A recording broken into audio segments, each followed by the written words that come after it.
All right, so Canada, thinking about heading north. Or just wondering how they handle immigration up there? Well, get this. In 2025, Canada's launching four brand new permanent residency pathways. Four? And here's the thing. They're creating more ways to become a permanent resident, even though they've actually lowered the overall immigration targets. Interesting. Yeah, it's a bit of a head-scratcher, right? It might seem that way at first, yeah, but it's all part of a bigger strategy, I think. You see, these pathways, they're not just about getting more people in, it's about getting the right people.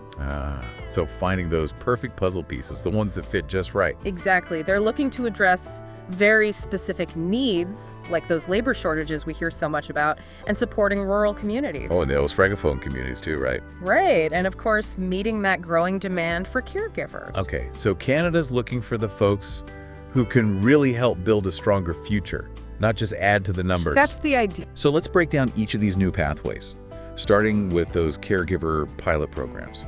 And from what I've seen, they're a pretty big deal.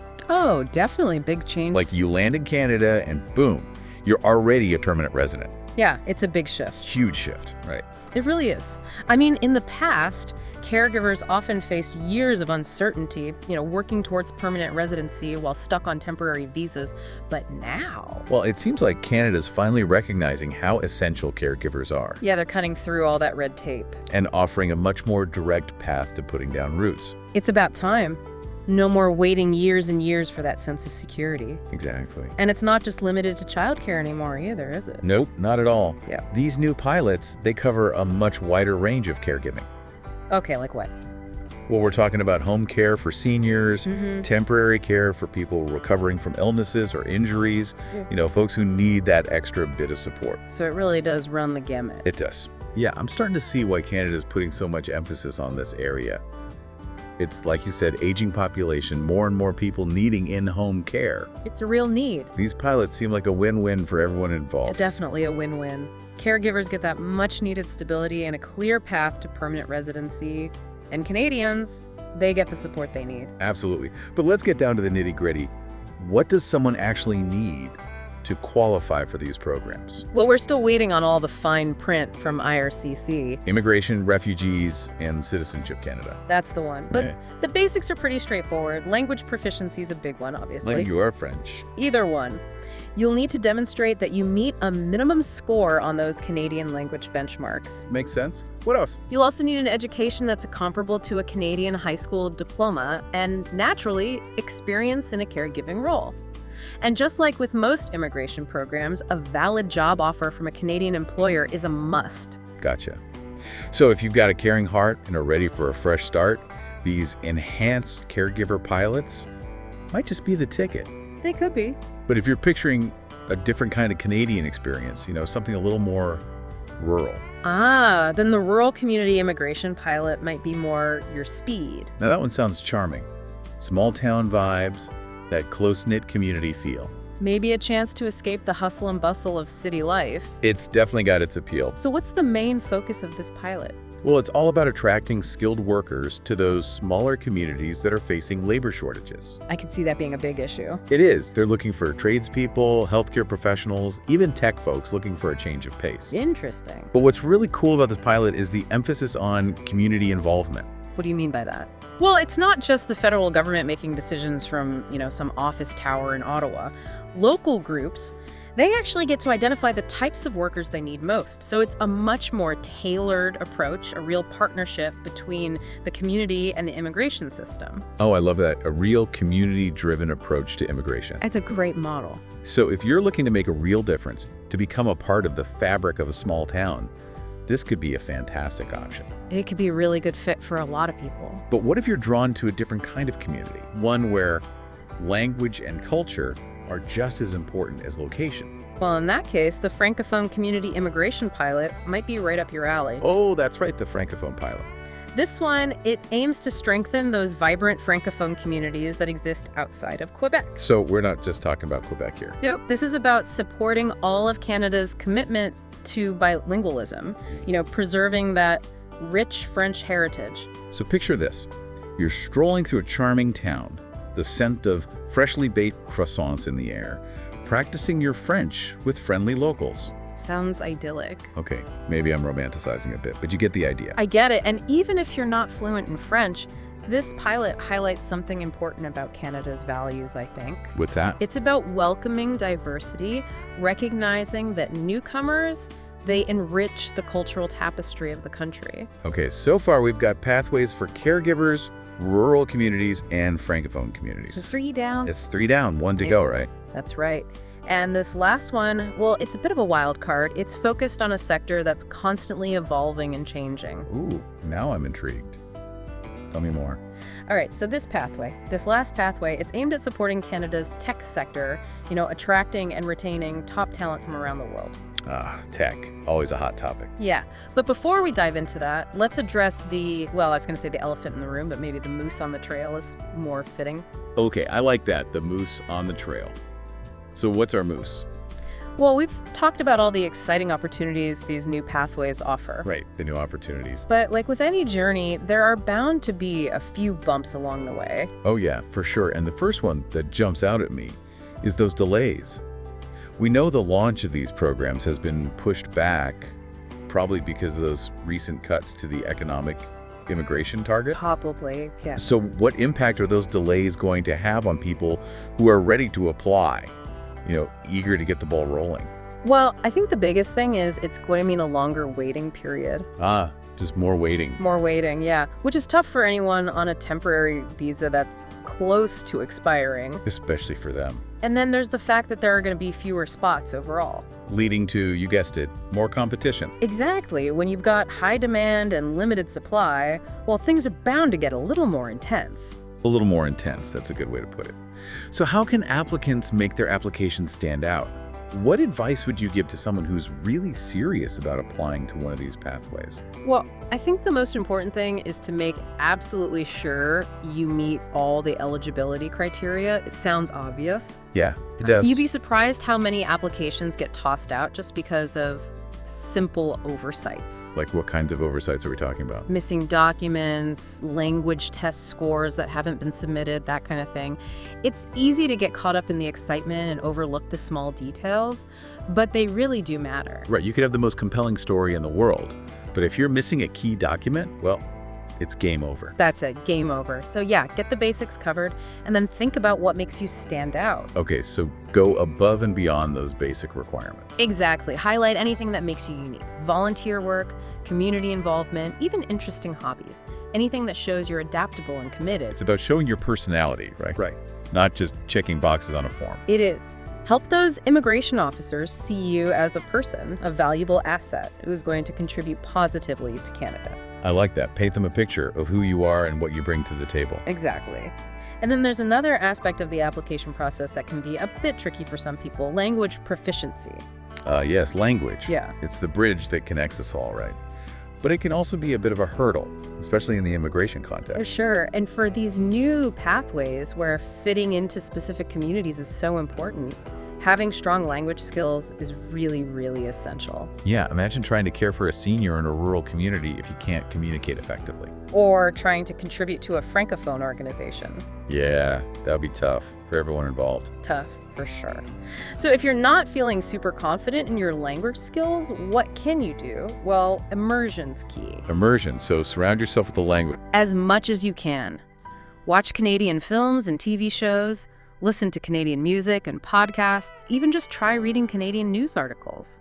And don't be shy about practicing with native speakers. Yeah, practice makes perfect. It really does. And of course, there are those official language tests, which I know can be a bit daunting. Oh yeah, those tests. But they are an important part of the process. Do your research, find out what scores you need for your chosen pathway, and start preparing early. There are so many resources out there to help you reach your goals. All right, so we've got delays, competition, and language. What about the financial side of things? Immigrating to a new country can be expensive. It can be, yeah. You've got visa fees, travel expenses, and you need to show that you have enough money to support yourself when you first arrive. Oh, settling funds. Exactly. So it's crucial to have a solid financial plan in place before you even start the application process. Start saving early, folks. So how much money are we talking about here? What's a ballpark figure for settlement funds? Well, it depends on a few things, like your family size and which pathway you're applying for. Makes sense. But as a general rule of thumb, a single applicant might need to show around 13,000 Canadian dollars, and a family of 4, well, they might be looking at closer to $25,000. Okay, that gives us a starting point. But remember, those are just estimates. Always double-check with the IRCC website for the most up-to-date information. Good advice. Are there any financial assistance programs for newcomers? Loans or grants to help cover the initial costs? There are some loan programs for refugees. Okay, refugees. But generally, economic immigrants are expected to be financially independent. So it's all about planning ahead, being proactive. It is, but it's not all about paperwork and finances. What else is there? Well, there's the emotional aspect of immigration, which can be pretty intense. Oh yeah, I bet it's a huge life change. It is. You're leaving behind everything familiar, diving headfirst into a new culture. It's exciting, it's terrifying, it's everything all at once. It's a real leap of faith, a journey into the unknown. And even if you've got all your ducks in a row, logistically speaking, there's still that emotional element to contend with. So having a good support system is crucial. Absolutely. Surround yourself with people who believe in you, who can offer encouragement when things get tough. It's easy to get bogged down in the challenges. And lose sight of the bigger picture. But, these new pathways, they really do offer a chance to build a new life in a country that's known for being welcoming and diverse. And what about that healthcare system? Oh, yeah. That's a big draw for a lot of people. Everyone has access to essential healthcare. That's a big deal. It is. So despite the challenges, I think it's safe to say these pathways offer a real shot at a brighter future. A shot at a brighter future, I like that. A sense of belonging, a chance to contribute your skills and talents. It's the opportunity to create a better life for yourself and your family. Okay, so we've tackled the challenges, touched on the opportunities.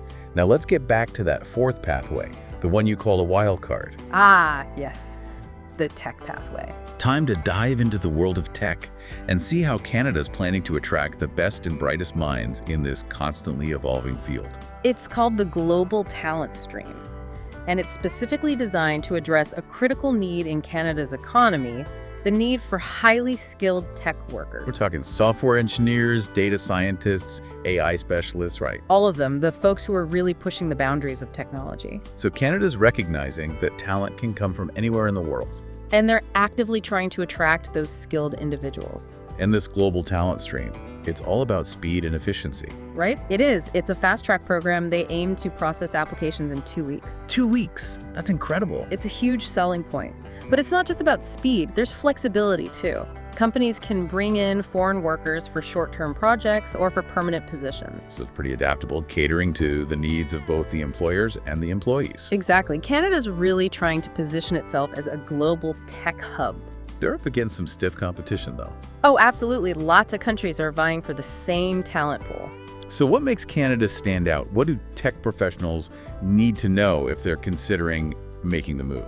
Well, first things first, make sure your skills are actually in demand in Canada. They have a list of eligible occupations for the global talent stream. So do your homework. Check that list, make sure your profession is on it, and then it's all about presenting those skills in a way that's clear and compelling.